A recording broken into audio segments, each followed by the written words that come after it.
नमस्कार,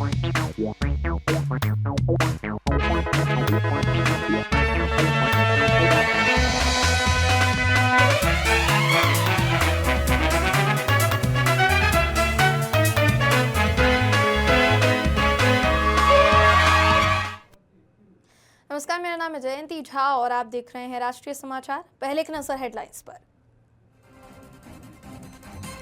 गुजरात के आनंद जिले की घटना, गांव के एक युवक को जिंदा जलाकर मारने की कोशिश। अंकलाव के अंबाव गांव में युवक को जिंदा जलाने का आरोप, सरपंच और परिजनों पर लगाए गंभीर आरोप। एसआईआर पर अग्निमित्रा का हमला, ममता पर सवाल। अग्निमित्रा ने कहा, आम नागरिक वाला दावा सिर्फ दिखावा, अवैध वोटर को कार्यवाही से ममता बेचैन। संभल में अवैध अतिक्रमण पर बुलडोजर एक्शन, तालाब की जमीन खाली कराने उतरा प्रशासन, अवैध निर्माण हटाने में गांव वालों ने दिया साथ। मनपा मुख्यालय के सामने वचननामा, स्मार्ट पार्किंग से लेकर गरीबों के घर तक विकास का रोड मैप। बिल विरोध चुनाव पर भी उठे सवाल, राहुल नार्वेकर के वायरल वीडियो पर भी वर्षा गायकवाड़ ने उठाए सवाल। दिल्ली की सियासत में फिर सियासी घमासान, शिक्षा मंत्री आशीष सूद का पूर्व सीएम केजरीवाल को पत्र। शिक्षा मंत्री ने पत्र में कहा, केजरीवाल के बयान भ्रामक। गुजरात के अंकलाव तहसील के अंबाव गांव से एक दिल दहला देने वाली घटना सामने आई है।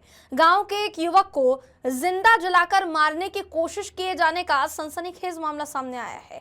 आरोप यह है कि सरपंच के खिलाफ भ्रष्टाचार की शिकायत और मीडिया में मामला उठाने की रंजिश के चलते युवक को इस अमानवीय तरीके से निशाना बनाया गया। हालांकि राष्ट्रीय समाचार इन आरोपों की पुष्टि नहीं करता है कि युवक खुद जला या उसे जलाया गया, या जो आरोप लगाए जा रहे हैं उसमें सच्चाई है या नहीं, इस बात की पुष्टि हम नहीं करते।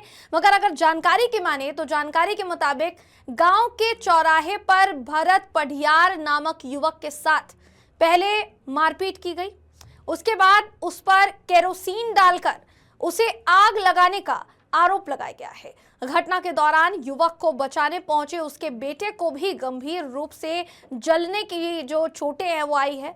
आरोप यह है कि सरपंच ने युवक को पकड़कर रखा, जबकि सरपंच के दो बेटों ने केरोसिन डालकर माचिस से उसे आग लगा दी। इस दौरान सरपंच का पति और भतीजा भी घटना में शामिल बताया जा रहा है। गंभीर रूप से झुलसे पिता और बेटे को इलाज के लिए अस्पताल में भर्ती कराया गया है। घटना का वीडियो सोशल मीडिया पर वायरल हो रहा है, सामने आया है, जिसमें युवक को जलते हुए और लोगों को उसे बचाने की कोशिश करते हुए देखा जा सकता है। इस पूरे मामले में पुलिस ने सरपंच के पति, दो बेटे और एक भतीजे समेत कुल 5 आरोपियों के खिलाफ मामला दर्ज कर लिया है। बताया जा रहा है कि पीड़ित युवक ने सरपंच के भ्रष्टाचार को लेकर डीडीओ कार्यालय में आवेदन दिया था और इस विषय को मीडिया के सामने भी रखा गया था। इसी बात की रंजिश में उसे जिंदा जलाने की कोशिश का आरोप है। फिलहाल पुलिस मामले की गंभीरता से जांच कर रही है और पूरे इलाके में घटना को लेकर भारी आक्रोश का माहौल व्याप्त है। सीएम ममता बनर्जी के एसआईआर मामले में चुनाव आयोग के खिलाफ एक आम नागरिक के तौर पर सुप्रीम कोर्ट जाने पर बीजेपी विधायक अग्निमित्रा पॉल ने कहा कि ये बहुत दिलचस्प है कि कभी वो सीएम बन जाती है, कभी आम आदमी बन जाती है। जब आयुष्मान भारत सभी राज्यों को दिया गया था और बंगाल के हर व्यक्ति को इसका फायदा होता, तो उन्होंने इसकी इजाजत नहीं दी। आज जब उनके वोट बैंक रोहिंग्या और बांग्लादेश से आए घुसपैठियों, मरे हुए वोटर्स, शिफ्ट हुए वोटर्स, डुप्लीकेट वोटर्स के नाम चुनाव आयोग ने हटा दिए हैं, तो वो हमारे पैसे, हमारे टैक्स पेयर के पैसे का इस्तेमाल करके सुप्रीम कोर्ट जाना चाहती हैं, जो वो पिछले 15 सालों से कर रही हैं। सुप्रीम कोर्ट जाकर टॉप लेवल के वकीलों को हायर कर रही हैं। आप चुनौती क्यों दे रही हैं? क्या आप नहीं चाहती कि इन अवैध घुसपैठियों के नाम जो बंगाल में रह रहे हैं हटा दिए जाएं? सुनिए अग्निमित्रा पॉल ने क्या कुछ कहा। उत्तर प्रदेश के संभल जनपद में अवैध अतिक्रमण के खिलाफ प्रशासन का सख्त अभियान लगातार जारी है, जहां अब तालाब की जमीन पर बनी अवैध संपत्तियों के खिलाफ बड़ा एक्शन लेते हुए संभल में प्रशासन ने बुलडोजर चलाया। आपकी जानकारी के लिए बता दें कि अवैध संपत्तियों को लेकर प्रशासन कुछ समय पहले से ही लोगों को आगाह कर रहा था। यही वजह थी कि कुछ लोग अवैध संपत्तियों को ढहाने का काम खुद गांव वालों ने शुरू किया और प्रशासन की मदद की। इससे जुड़ी कुछ तस्वीरें जो हैं वो भी सामने आई हैं और बताया जा रहा है कि प्रशासन द्वारा इस पूरे कार्यवाही को लेकर गांव वाले जो हैं वो भी मौके पर मुस्तैद रहे और उन्होंने भी प्रशासन की मदद की। मुंबई में आज मिशन मुंबई के तहत मुंबई विकास आघाड़ी ने अपना वचननामा जनता के सामने रखा। इस वचननामे की सबसे बड़ी और खास बात यह रही कि देश की सबसे अमीर महानगर पालिका मुंबई चुनाव के मुख्यालय के ठीक सामने फुटपाथ पर आघाड़ी ने अपना घोषणा पत्र जारी किया। इसके जरिए सीधे तौर पर मनपा की मौजूदा कार्यप्रणाली और सत्ताधारी दल को चुनौती देने का संदेश दिया गया है। मुंबई विकास आघाड़ी के वचननामे में शहर की बुनियादी समस्याओं को केंद्र में रखा गया है। इसमें स्मार्ट पार्किंग व्यवस्था, फेरी वालों के लिए नई और स्पष्ट पॉलिसी, एक्सीडेंट मुक्त मुंबई, प्रदूषण मुक्त और प्रकाशमय मुंबई का वादा किया गया है। इसी के साथ साथ दमकल विभाग की सेवाओं को मजबूत करने, बेस्ट बसों की संख्या बढ़ाने, गरीबों को उनके घर का अधिकार देने और महिलाओं के सशक्तिकरण के लिए विशेष योजनाओं का खाका भी वचननामे में शामिल किया गया है। भारतीय राष्ट्रीय काँग्रेस, वंचित बहुजन आघाडी, राष्ट्रवादी समाज पक्ष आणि Rashtrawadi Republican Party of India Gavai गट मिशन मुंबई विकास आघाड़ी का जो मुद्दे हैं, वर्षा गायकवाड़ जी ने, जो हमारी कांग्रेस के अध्यक्ष हैं, और सचिन सावंत जी ने आपके यहाँ में बहुत डिटेल में रखा है। मगर हमने देखा है कि पिछले 25 सालों से जिन लोगों का महापौर था और उनके साथ में जिन लोगों का उप महापौर था, उन्होंने मुंबई को लूटने का काम किया, मुंबई को बर्बाद करने का काम किया। आज बेसिक एमिनिटीज, जो फंडामेंटल राइट है मुंबई कर का, जिसका मुंबई का टैक्स भरते हैं, उसके नाम पे कोई सुविधा न सामान्य आदमी को न गाड़ी चलाने वाले को मिलती है। कांग्रेस पार्टी और मिशन मुंबई ने, जो मुंबई विकास आघाड़ी है, उन्होंने एक मैनिफेस्टो बनाया है जो आने वाले दिनों में अमल में लाया जाएगा। उसके अंदर छोटी छोटी बातों का ध्यान रखा गया है। आज मुंबई के अंदर कई इलाकों में एक ग्लास साफ पीने का पानी तक नहीं मिलता है। उसके लिए कम से कम 5000 मिलियन लीटर पानी डेली का सिक्योरिटी किया जाएगा, ताकि लोगों को पीने का साफ पानी मिल सके। हर घर में जो नल है उसके अंदर जल आ सके और लोगों को 24 घंटा पानी मिल सके, उसके लिए प्रोजेक्ट किया जाएगा। इस मौके पर मुंबई कांग्रेस अध्यक्ष और सांसद वर्षा गायकवाड़ ने मुंबई विकास आघाड़ी के मंच से जनता से एकजुट होने की अपील की। उन्होंने राज्य में हो रहे बिन विरोध चुनावों और विधानसभा अध्यक्ष राहुल नार्वेकर के वायरल कथित धमकी वाले वीडियो का जिक्र करते हुए चुनाव आयोग से कड़े सवाल भी किए। क्योंकि सेंटर में जो है वो सबसे बड़ा उनका पावर है, और फिर बाद में बहुत सारी चीज़ों की वजह से जिस कारण वो वहाँ पे सब लोग गए हैं, वो कारण क्या है आप सबको पता है। वहाँ पे ईडी, सीबीआई, इनकम टैक्स की बहुत सारी चीज़ें उनके पास है, और बिल्कुल जो है और जैसा उनके ऊपर बोला था, मैं तो अपेक्षा था कि पीसिंग एंड पीसिंग, किसने बोला था ये मुझे मालूम बताने की ज़रूरत है। देश के प्राइम मिनिस्टर ने 70,000 करोड़ के घोटाले की बात की थी, लेकिन 70,000 घोटाले के बाद क्या हुआ, हम सब पूरे देश में देख रहे हैं कि एक वॉशिंग मशीन आई है, जो भाजपा में जाते हैं फिर वो स्वच्छ हो जाते हैं। तो जो गए हैं वो उनके सामने बोलने की हिम्मत कैसे कर पाएंगे।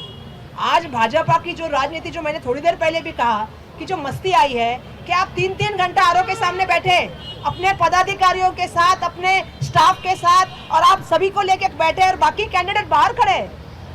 तो ऐसा होता था क्या कभी? ये जो मस्ती आई है कि ये जो बिन विरोध के नाम पे सब चल रहा है, या हम जो करेंगे वो ही सही है, ये एक अलग चर्चा चल रही है, वो सही नहीं है। मनपा मुख्यालय के ठीक सामने फुटपाथ पर वचननामा जारी कर आघाड़ी ने ये संकेत देने की कोशिश की है कि लड़ाई सीधे मनपा और उसकी नीतियों से है। इस दौरान कांग्रेस विधायक और पूर्व मंत्री असलम शेख ने बीजेपी के मुंबई अध्यक्ष अमित साटम पर तीखा हमला बोला है।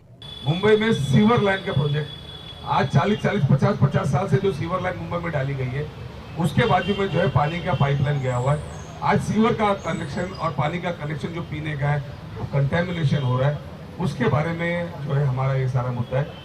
ये सारे मुद्दे आज मुंबई की जरूरत है, इस पे चलेंगे तो मुंबई आगे बढ़ेगा। फिर एक बार कहता हूँ मीडिया से, ये जो फालतू बातें करते हैं, चाहे मंत्री हो, चाहे भारतीय जनता पार्टी या शिवसेना का जो भी बड़ा नेता हो, उनको आप बिल्कुल ये पूछे कि मुंबई शहर के जो मूल मुद्दे है उस पर आप बात करिए, बाकी बातें आप मत करिए। गौरतलब है कि आगामी मुंबई मनपा चुनाव में मुंबई विकास आघाड़ी, कांग्रेस पार्टी, वंचित बहुजन आघाड़ी, राष्ट्रीय समाज पक्ष और गवई गुट की आरपीआई के साथ मिलकर मैदान में उतर रही है। आघाड़ी का दावा है कि ये गठबंधन मुंबई के आम नागरिकों की आवाज बनकर चुनाव लड़ेगा। मनपा मुख्यालय के सामने वचननामा जारी कर मुंबई विकास आघाड़ी ने साफ कर दिया है कि इस बार का चुनाव सिर्फ सत्ता का नहीं बल्कि मुंबई के भविष्य की दिशा तय करने की लड़ाई है।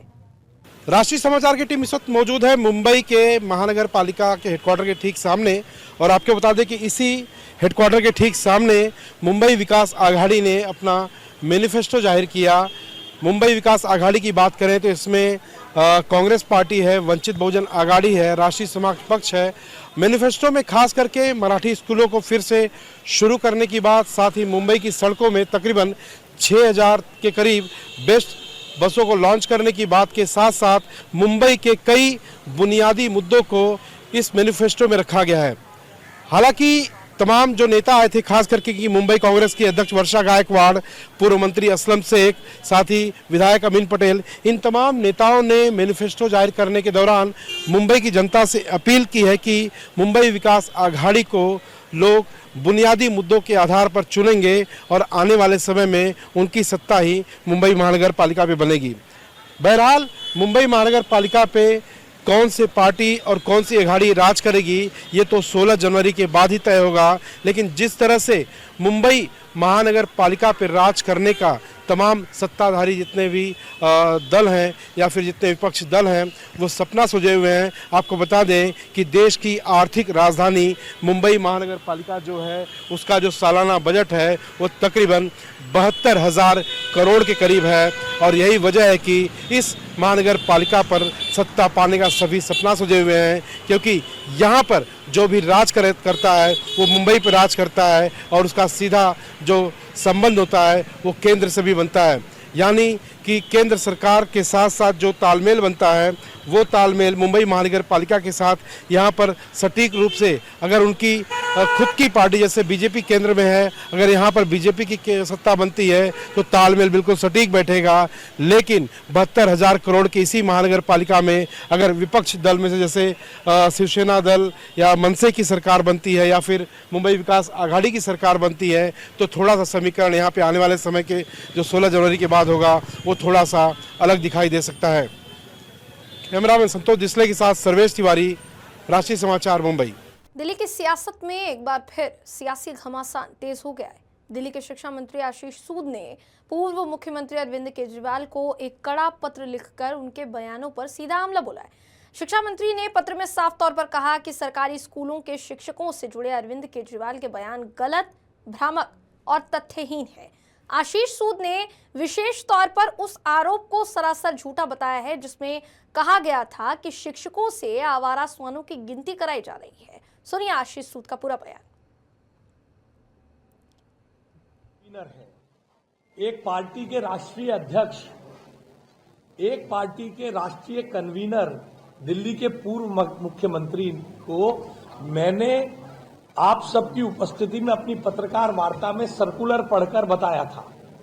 हमने सर्कुलर पढ़ा था कि क्या क्या सर्कुलर में लिखा है, और मैंने कहा था कि अगर इस सर्कुलर में आपको कहीं ये दिखता है कि दिल्ली की सरकार ने कुत्तों की गिनती। मौलाना अरशद मदनी का बयान हो या उमर खालिद और शर्जिल इमाम पर सुप्रीम कोर्ट का फैसला, दिल्ली बीजेपी नेताओं और मंत्रियों की तरफ से दिए जा रहे बयान चर्चा का विषय बने हुए हैं। सबसे पहले देखिए मौलाना अरशद मदनी के बयान पर बीजेपी महासचिव तरुण चुघ ने क्या कहा। मौलाना अरशद मदनी का बयान जिहादी मानसिकता को प्रदर्शित कर रहा है। देश में कुछ नेता, कुछ मौलाना मॉडर्न जिन्ना बनने की होड़ में लगे हैं, और ये मौलाना अरशद मदनी का बयान उसी होड़ का एक हिस्सा है। जहां एक तरफ तरुण चुघ ने जिहादी मानसिकता पर हमला बोला है तो वहीं दिल्ली सरकार में मंत्री कपिल मिश्रा ने उमर खालिद और शर्जिल इमाम को सुप्रीम कोर्ट से राहत न मिलने पर कहा कि सांपों के फन कुचले जा रहे हैं, सपोले बिलबिला रहे हैं। देखिए, सांपों के फन कुचले जा रहे हैं और सपोले बिलबिला रहे हैं। ये जो लोग हैं जो आतंकवादियों के समर्थन में नारे लगाते हैं, नक्सलवादियों के समर्थन में नारे लगाते हैं, दंगाइयों के समर्थन में नारे लगाते हैं, इन्हें पता लग चुका है कि जहां नक्सलवादी होते थे वहां नक्सलवादियों को खत्म किया जा रहा है, जहां आतंकवादी होते थे वहां आतंकवादियों को खत्म किया जा रहा है, और दिल्ली के खिलाफ साजिश रचने वाले दंगाइयों को सुप्रीम कोर्ट पहचान चुका है और उनको कठोर सजा देने का रास्ता खुल चुका है।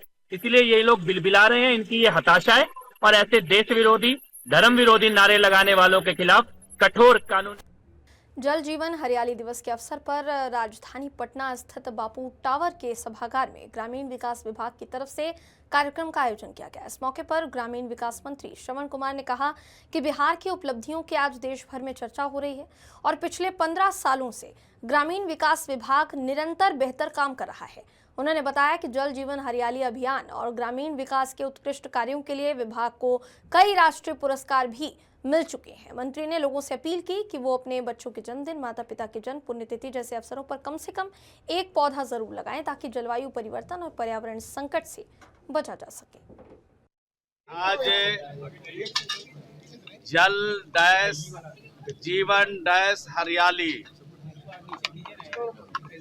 दिवस के रूप में ग्रामीण विकास विभाग का ये कार्यक्रम था और इस कार्यक्रम के जरिए बिहार के लोगों से अपील करना चाहते हैं कि अपने बच्चों के जन्म दिवस पर, अपने माता पिता के जन्म दिवस पर, त्योहारों के अवसर पर, होली के अवसर पर, ईद के अवसर पर, दीपावली के अवसर पर एक पौधा अवश्य लगाएं ताकि हमारा हरियाली परत बिहार में अभी 15% है, 17% के करीब हम पहुंच जाए और जलवायु परिवर्तन को रोकने की दिशा में हमें कामयाबी मिल सके, हमें लक्ष्य पर तक पहुंचने में कामयाबी मिल सके।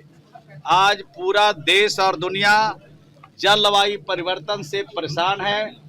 इस परेशानी को दूर करने के लिए पौधा का लगना जरूरी है।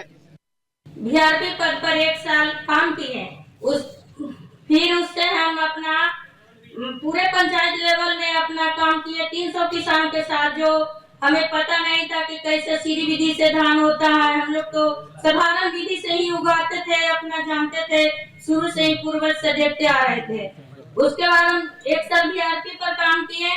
फिर हमें जीविका में वीओ मीटिंग में जाते थे तो एलएफ नेता हमको, जो एलएचएस दीदी थी, खुशबू दीदी, वो बोले कि दीदी आप तो खेती बाड़ी करते ही हैं तो कितना मुनाफा कमाते हैं। हम बोले कि नहीं, मुनाफा तो जितना होना चाहिए उतना हम नहीं कर पाते हैं। तो बोले कि आप कितना खेती कर रहे हैं। हम बोले कि 1 बीघा मेरा अपना खेती है, 2 बीघा हम लीज पर कर रहे हैं। फिर बोले कि जब 2 बीघा लीज पर ले रहे हैं तो ऐसा कीजिए कि आप जितना मुनाफा 3 बीघा में कमाते हैं उतना 10 कट्ठा में कहाँ न कमा लेंगे। हम कहे दीदी बताइएगा उपाय, तो हम कर सकते हैं। तो बोले कि एक वन विभाग द्वारा दीदी का नर्सरी आया हुआ है, आप करिएगा। हम बोले कि हाँ दीदी हम करेंगे, सक्षम है हम करने के लिए। बोले कि अपना हस्बैंड से भी पूछ लीजिएगा। हम बोले कि हम पूछ लेंगे, जैसे भी हम कर सकते हैं दीदी की नर्सरी। जब 2021 में हम नर्सरी चालू किए तब मेरे यहाँ जब हम चालू किए, मिट्टी गिराए, पॉलीथीन लाए, उस समय लॉकडाउन था, फिर भी बहुत दिक्कत से हम यूट्यूब पर सर्च कर करके अपने बिना ट्रेनिंग के ही 1 साल नर्सरी कर लिए। असम के मुख्यमंत्री हेमंत बिस्वा शर्मा ने कहा कि असम में जिहादी हैं और हमें पिछले 10 सालों से इसके सबूत मिल रहे हैं। ये सब चिंता की बात है। असम की सुरक्षा चिंता का विषय है और जब तक पूरी भू राजनीतिक स्थिति नियंत्रण में नहीं आ जाती तब तक ये चिंता का विषय रहेगा। हेमंत बिस्वा शर्मा ने बांग्लादेश में हिंदुओं पर हो रहे अत्याचार पर कहा कि बांग्लादेश में जो हो रहा है वो हमारे लिए चिंता का विषय है। हिंदुओं पर अत्याचार बढ़ रहा है, स्थिति चिंतनीय है, इसका प्रभाव असम में भी हो सकता है, तो हमें थोड़ा सतर्क रहना पड़ेगा। जिहादी असम में है ही और इसका प्रूफ लास्ट 10 साल से हम लोग को बार बार मिल रहा हूँ। अभी भी कोई होगा जो छुपा हुआ होगा, स्लीपर सेल में होगा, तो इसीलिए ये सारे बात चिंता की कारण है। असम की सुरक्षा हमेशा एक चिंता का बात है और होते रहेगा जब तक स्थिति। पश्चिम बंगाल भाजपा अध्यक्ष और सांसद सामिक भट्टाचार्य ने पश्चिम बंगाल की मुख्यमंत्री ममता बनर्जी के राज्य में हो रहे एसआईआर को चुनौती देने के लिए सुप्रीम कोर्ट जाने के कथित बयान पर कहा कि ममता बनर्जी जानती हैं कि अगर वो सुप्रीम कोर्ट जाएंगी तो क्या होगा। वो ड्रामा कर रही हैं और भाजपा ने साफ कर दिया है कि अगर एसआईआर नहीं हुआ तो राज्य में कोई चुनाव नहीं होगा।